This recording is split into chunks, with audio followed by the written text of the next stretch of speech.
अस्सलाम वालेकुम class. I am Iqra Rao, CTI computer science, government degree college for women Dipalpur. आज जो हमारे मेन कंटेंट हैं वो क्या हैं? File types according to usage point of view, functional point of view. इसके अलावा आज हमने पढ़ना है फाइल ऑर्गेनाइजेशन, कि हम अपनी फ़ाइल को ऑर्गेनाइज कैसे कर सकते हैं, उनकी क्या मेथडोलॉजी हो सकती है। सबसे जो हमारा फर्स्ट टॉपिक है वो है फाइल टाइप्स। आपने अपनी फ़ाइल को कैटेगराइज करना है, लेकिन कैटेगराइज करने के लिए पहले आपको एक क्राइटेरिया रखना पड़ेगा। तो आपका जो फर्स्ट क्राइटेरिया है फ़ाइल को कैटेगराइज करने का वो है यूजेज पॉइंट ऑफ व्यू, और जो सेकंड वो है फंक्शनल पॉइंट ऑफ व्यू। अब फर्स्ट है usage point of view. Usage point of view से हम फाइल को 3 कैटेगरीज में डिवाइड करते हैं। फर्स्ट क्या है? Master, transaction and backup file. Master file क्या है? मास्टर फाइल ऐसी फाइल है जो कभी भी एम्प्टी नहीं होती, और आपकी जितनी भी अपडेशन होगी, updation in sense of adding, deleting, editing, आपका कोई भी रिकॉर्ड आपने ऐड करना है, डिलीट करना है या उसको एडिट करना है, तो वो किस में होगा? आपकी मास्टर फाइल में। उसके बाद है आपकी ट्रांजैक्शन फाइल।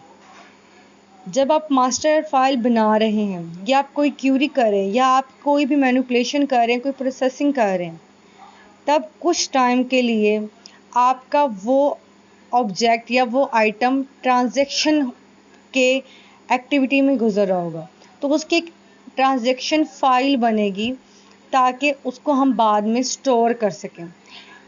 जैसे यहाँ पे लिखा हुआ है, it is temporary file written till the master file is updated, कि ये तब तक होती है जब तक मास्टर फाइल अपडेट ना हो जाए। फॉर एन एग्जाम्पल, आपके पास एक टेबल है स्टूडेंट रोल नंबर का, स्टूडेंट नेम का, स्टूडेंट की क्लास का, डेट ऑफ बर्थ का। आपने अभी सिर्फ रोल नंबर लिखा है, रोल नंबर 101। अब आपने नेक्स्ट उसका नाम लिखना है। तो जब आपने 101 लिखा है तो वो डेटा कहीं स्टोर होना है, तो वो डेटा आपका कहाँ स्टोर होगा? वो आपका डेटा स्टोर होगा ट्रांजैक्शन फाइल में। जब आप 101 लिखोगे वो ट्रांजैक्शन फाइल में स्टोर हो जाएगा। उसके बाद आप नेम लिखोगे, वो ट्रांजैक्शन फाइल में स्टोर हो जाएगी। डेट ऑफ बर्थ लिखोगे, वो ट्रांजैक्शन फाइल में स्टोर हो जाएगी। फिर आप जब कुछ सोन का कोई और फील्ड लिखते हो तो तब भी वो ट्रांजैक्शन फाइल में सेव हो जाएगी। लेकिन जब आप उसको सेव कर देते हो तो वो क्या बन जाएगी? Master file. मास्टर फाइल में चली जाएगी तो ट्रांजैक्शन फाइल से रिमूव हो जाएगी। तो इसलिए क्या कहा गया है? इट इज़ टेम्परेरी फाइल, कि जब तक आपकी मास्टर फाइल अपडेट नहीं हो जाती, आप जिस भी ऑब्जेक्ट पर या जिस भी आइटम पर मैनिपुलेशन कर रहे हो वो किस में चला जाएगा? ट्रांजैक्शन फाइल में। आप बैकअप फाइल, ये भी परमानेंट है, मास्टर फाइल ये भी परमानेंट है, लेकिन बैकअप फाइल हम यूज़ क्यों कर रहे हैं? आपकी जितने भी कोई वाइटल फाइल्स है या डेटा है, आप चाहते हो कि आप उसको सेव कर लो, एक डुप्लीकेट कॉपी बना लो या फिर एक एडिशनल कॉपी बना लो, तो हम उसको क्या कहेंगे? Backup file. ये बैकअप फाइल इसलिए होती है, लाइक फॉर एग्जांपल आपकी हार्ड डिस्क है, उसमें आपका कोई इंपॉर्टेंट डेटा है, आपकी हार्ड डिस्क करप्ट हो गई है, ख़राब हो गई है, तो अगर आपने उसका कहीं बैकअप या उसकी कहीं एडिशनल कॉपी नहीं रखी होगी तो आपका वो डेटा आप कभी भी रिट्रीव नहीं कर सकते हो। तो इसलिए हम बनाते हैं backup file.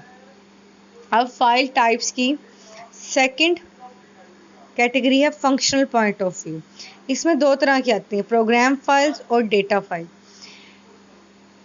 Functional point of view, the files are given appropriate name consisting of 2 parts, file name and extension. आपने यूजुअली फाइल्स को देखा होगा, आप लोगों ने मैक्सिमम MS वर्ड यूज़ किया होगा, तो उसमें आपने फाइल्स को देखा होगा, लिखा होगा लाइक टेस्ट, आपने नेम रख दिया फाइल का, test.docx, test.docs। तो आप क्या कर रहे हैं वहाँ पर? फाइल नेम दे रहे हैं, एक्सटेंशन फाइल नेम वो जो आपने टेस्ट दिया है, और उसकी एक्सटेंशन .docs। तो ये क्या है? Functional point of view. और उनको सेपरेट क्या कर रहा है? डॉट। आपकी फाइल नेम और एक्सटेंशन को सेपरेट कौन कर रहा है? डॉट। अब हम चलते हैं प्रोग्राम फाइल्स के ऊपर। प्रोग्राम फाइल्स कौन सी फाइल्स होती हैं? वो फाइल्स जिसके अंदर सॉफ्टवेयर इंस्ट्रक्शंस होती हैं, वो आपकी कौन सी फाइल्स हैं? प्रोग्राम फाइल्स है। लाइक कोई प्रोग्राम फाइल, कोई सोर्स प्रोग्राम फाइल या एग्जीक्यूटेबल फाइल, ये सब क्या है? आपकी program file. For an example, आप MS वर्ड जब ओपन करते हैं तो वो एक्चुअल में एक एग्जी फाइल है, और उस एग्जी फाइल को ओपन करके आप अपने डॉक्यूमेंट्स बनाते हैं, एक अलग से अपने डॉक्यूमेंट्स बनाते हैं। अब आप जो MS वर्ड ओपन कर रहे हो, तो MS वर्ड जो है वो क्या है? Program file. MS वर्ड क्या है? Program file. लेकिन उस MS वर्ड के ज़रिए आप अपना एक डॉक्यूमेंट लिख रहे हो, कोई लेटर लिख रहे हो, तो वो क्या है? Data file. वो क्या है? आपकी डेटा फाइल, क्योंकि आप उस सॉफ्टवेयर को यूज़ करके आपने क्या किया है? एक सॉफ्टवेयर को यूज़ किया है और अपना डेटा क्रिएट किया है, तो ये क्या है? Data file. डेटा फाइल की एग्जांपल क्या है? Word processor .doc। डॉक्यूमेंट वगैरह के लिए क्या है? .doc।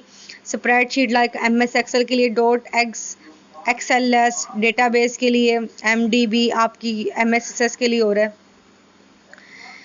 ओके, तो अब हम आते हैं फाइल ऑर्गेनाइजेशन पे कि आप अपने स्टोरेज पॉइंट ऑफ व्यू से फाइल को ऑर्गेनाइज कैसे कर सकते हैं। फाइल ऑर्गेनाइजेशन के 3 मेथड्स हैं: sequential file, direct, index sequential. Sequential file क्या है? हम आपकी क्लास को लेकर चलते हैं। सीक्वेंशियल क्या है कि मैंने रोल नंबर 10 से बात करनी है, तो मुझे अब मैं डायरेक्ट क्या करूँगी? सीक्वेंस वाइज जाऊँगी। रोल नंबर 1, आप जैसे लाइन में फर्स्ट लाइन में कोई स्टूडेंट बैठा है, मैं उससे पूछूंगी आप रोल नंबर 10 हो? नहीं। उससे आगे जाऊंगी, आप 10 हो? नहीं। आप 10 हो? नहीं। आप 10 हो? नहीं। तो मुझे एक सीक्वेंस में जाना पड़ेगा। तो ये क्या है? सीक्वेंशियल। आपकी जो फाइल है आपको सीक्वेंस में जाना पड़ेगा और उसको असेस करने के लिए। इसके बाद है डायरेक्ट या रैंडम फाइल। डायरेक्ट या रैंडम फाइल यह है: this file resides on the storage media according to the address which is calculated against the value of the key field of the record. अब सबसे इंपॉर्टेंट जो term है वो होता है की फील्ड। की फील्ड ऐसी फील्ड है जिसकी हर रिकॉर्ड में एक यूनिक वैल्यू होगी। की फील्ड एक ऐसी वैल्यू है जिसकी हर रिकॉर्ड में एक यूनिक वैल्यू होगी। लाइक आपका रोल नंबर, क्या किसी भी दो स्टूडेंट का रोल नंबर एक जैसा हो सकता है? नहीं, बिल्कुल भी नहीं। तो फिर ये क्या है? आपकी की फील्ड। तो इसमें क्या होता है? डायरेक्ट हम असेस कर सकते हैं। लाइक मैं कि डायरेक्ट कह दूं स्टैंड अप रोल नंबर 255, क्योंकि अब हमने रैंडमली उसको स्टोर कर लिया है, तो वो क्या होगा? मैं रैंडमली असेस उसको कर सकूंगी, क्योंकि मैं रैंडमली कहूँगी रोल नंबर 10 स्टैंड अप, तो रैंडमली वो जो भी रोल नंबर 10 होगा वो स्टैंड अप होगा, मैं उससे जो भी मुझे मैसेज कन्वे करना है मैं मैसेज कन्वे कर दूंगी। इसके बाद है index sequential file. The key field of the records are stored separately along with the address of each record. आपका जो की फील्ड है, की फील्ड मैं दोबारा इसको रिवाइज कर देती हूँ। की फील्ड एक ऐसी फील्ड है जिसकी हर रिकॉर्ड में एक यूनिक वैल्यू है, ठीक है। Are stored separately along with the address of each record, कि अब होगा कि आपकी जो की फील्ड है उसका यूनिक आपके पास हर एक का यूनिक है, यूनिक वैल्यू है। तो आपने क्या करना है? इंडेक्स सीक्वेंशियल फाइल में उस रिकॉर्ड के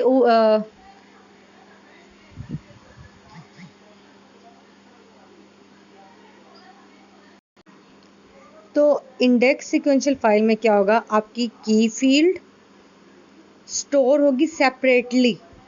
आपकी की फील्ड और बाकी जितना भी रिकॉर्ड होगा, बाकी रिकॉर्ड का जितना भी पार्ट होगा वो एक अलग सेपरेट फाइल में सेव होंगे। लाइक आपका रोल नंबर के साथ मैं सेव कर दूँ अलग पॉइंट पे, कि बाकी जो आपका डेटा है, लाइक आपका नेम, आपका डेट ऑफ बर्थ, आपकी क्लास, आपकी ईमेल, आपका phone number, each and everything, वो मैं एक अलग सेपरेट फाइल में रख दूँ, और आपकी जो की फील्ड है रोल नंबर वो मैं एक अलग फाइल में सेव करके रख दूँ। और जो वो सेपरेट फाइल है जिसमें आपके रोल नंबर्स हैं उसमें ये पता हो कि कहाँ पर आपका जो बाकी रिकॉर्ड है वो है, कहाँ पर वो बाकी रिकॉर्ड डिज़ाइड करे। तो ये क्या है? Index sequential file. ये ऑफ कोर्स स्टोरेज ज़्यादा लेता है, लेकिन इससे ये फ़ायदा होता है कि आपका जो डेटा असेस मेथड है वो फास्टली रिट्रीव करता है किसी भी रिकॉर्ड को, क्योंकि आप सिर्फ रोल नंबर सर्च करोगे तो वहीं पर जैसे ही रोल नंबर सर्च होगा तो साथ लिखा होगा कि जो बाकी इस रिकॉर्ड का डेटा है वो कहाँ पर है। तो आपको सर्च नहीं करना पड़ेगा, डायरेक्टली आप वहाँ जाओगे और वहाँ से अपने डेटा को एक्सेस या फेच कर लोगे। हैव अ नाइस डे बेटा।